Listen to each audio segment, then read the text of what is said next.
Hello and welcome once again to Tileford.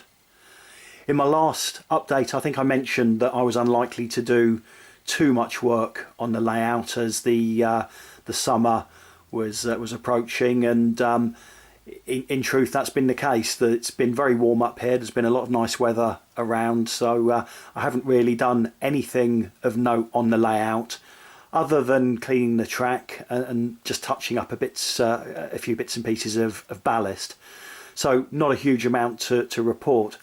What I have been doing though is working on just improving a few bits and pieces of rolling stock. I have also invested in a new way of storing my wagons and coaches, which I think is really good.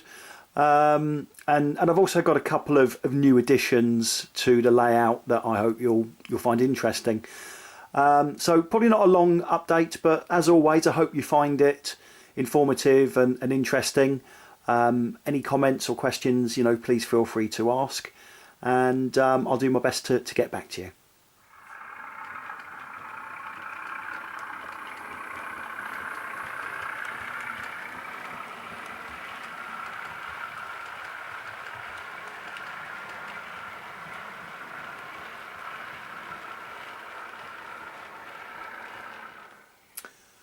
One of the things that I've just found a bit of a pain in the backside with the model railway over the years is just getting my wagons and coaches out to put on the layout and then pack them away afterwards. I keep all the boxes, and it's just a bit of a faff, to be honest, unpacking them and then packing them back up. The boxes were starting to look a bit tired. So I had a think, and whilst visiting B&Q I came across these plastic storage drawers, which I think are absolutely perfect for popping rolling stock in. So I mean they're long enough to be able to accommodate coaches, which obviously have done here, and also from a width point of view a lot of the standard rolling stock will fit in widthways as well, including these car carriers. I've just put bits of offcuts of foam at the back so that they're not going to be moving around too much as you open and close the drawers. They're about, I think, 24 quid each, so I've got 4 of them in total, and I'm really happy. And what I'm hoping is that, now I've got these things, I'll just feel a bit more motivated to get up and swap the rolling stock around and just use it a bit more, really, a bit more running, hopefully.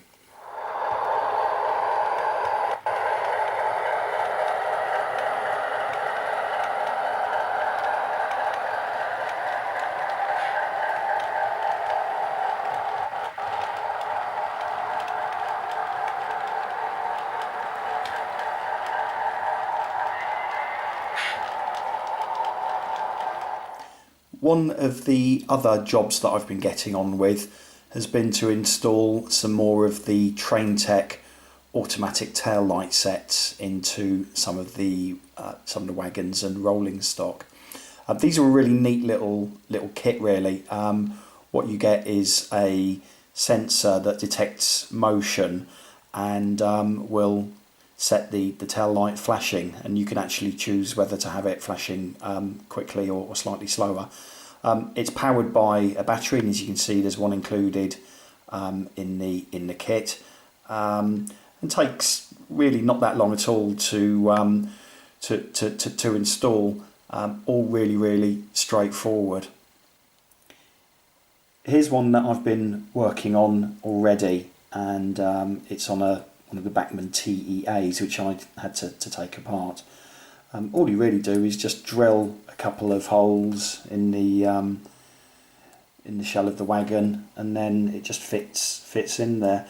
The LEDs you get are just plain red, so what I've done is just put a dot of black tack over the end of the light, and then sprayed the rest of the LED up with some white radiator paint. So it gives it just a bit more of a realistic look. The prongs that come through from the light can obviously be cut to length, and they just plug into the socket on the unit itself. I've decided to go for this one with with a lower flash rate, and then as you can see it's just simply a battery in there. So if I turn it over, as you can see it's flashing away there. You can also obviously bend the prongs to just accommodate the unit inside the wagon itself. So I'm going to reassemble the wagon and see what it looks like when it's all put back together. So there we are with the wagon reassembled, and as you see, if I just give it a little nudge, the light starts to flash, and it stays flashing whilst the wagon is in motion, and it also keeps going for I think probably 2 or 3 minutes after it's become stationary again. So really neat little kit. I think about 15 quid each. Really didn't take very long to install at all. I think the trickiest part was probably taking apart the TEA to be able to put the the battery holder and everything inside, but just really good. So yeah, highly recommended if you want to get flashing tail lights for that extra bit of realism on your rakes.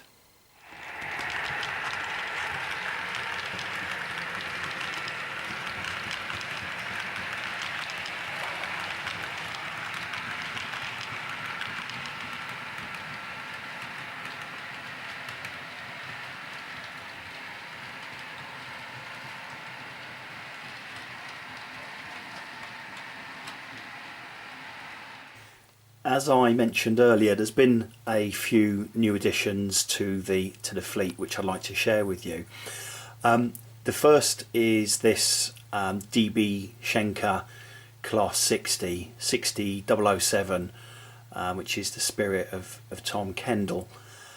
I've actually had this model in the fleet for a number of years. It's a release that was out ages ago, and I had a go at weathering it a while back, and it's probably one of the worst weathering jobs I've ever done. I managed to really make a pretty botched job of it.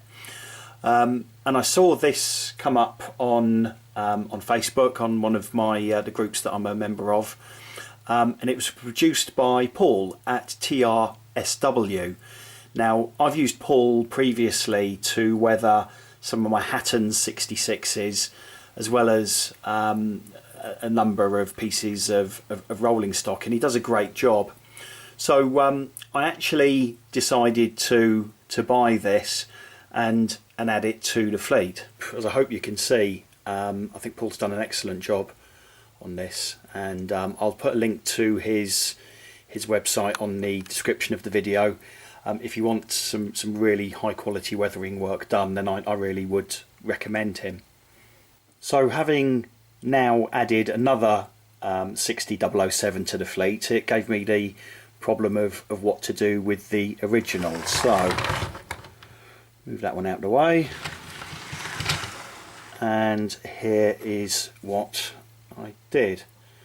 So this is a loco that I saw on RM Web on one of the kind of workbench feeds, and I just thought it looked really good, and it looked like something I could have a go at. So I stripped the donor loco right back to the red paint, and gave it another coat of red using the rail match enamel, and then got hold of the logo and the vinyls from Railtech. So this is now 60054 and powered by HVO, which I think is vegetable oil.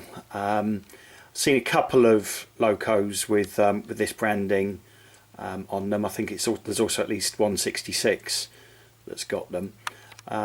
So yeah, a repaint, renumbering, something I've never done before, and I have to say I'm actually really happy with how it's come out, and I also really enjoyed doing it. So yeah, I've given it a bit of a light weathering. It's not quite as grubby as what it replaced, but still I think is a decent representation of how it would look in traffic.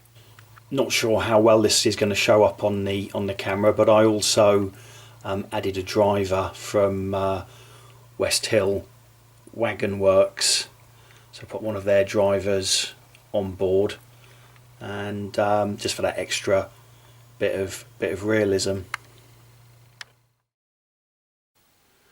The final addition to the fleet is this absolutely stunning DB Class 90 90039. I saw that this was featured in, I think it was Express Rail a while ago, and I thought, oh, that looks really different and really good. And just whilst having a browse on Rainbow Railways, I came across this and saw it and thought, I've just got to have it. It absolutely doesn't run on the the Great Western Main Line at the moment, but that didn't stop me from wanting to add it to the fleet. The application of the, what is a very complex livery, I think is absolutely superb. It's crisp and it just looks absolutely lovely. So yeah, really happy to have got this one into the fleet, and looking forward, a little bit off in the future yet, but looking forward to the Revolution DB intermodals that will be coming out at some point over the next few months to run behind it. It was funny, I ordered it and the day afterwards, I think Bachmann were due to make their announcement of the next run of items for the next quarter, and I had an absolute nightmare thinking, oh my god, I bet they're going to bring it out, but they didn't, so that was good. I wouldn't be at all surprised though if they do bring out this particular model. They'll have to go some though to beat the quality of the Rainbow Railways offering. I really think it's superb. So super happy with this, and I mean the Class 90 was already, I think, a really good looking loco, and this for me just really brings it to life. As with my Freightliner 90, I fitted this with a Lego Biffoman ESU sound decoder, and it sounds as good as it looks. So yeah, that's really the I guess the high point of the additions to the layout over the last few months.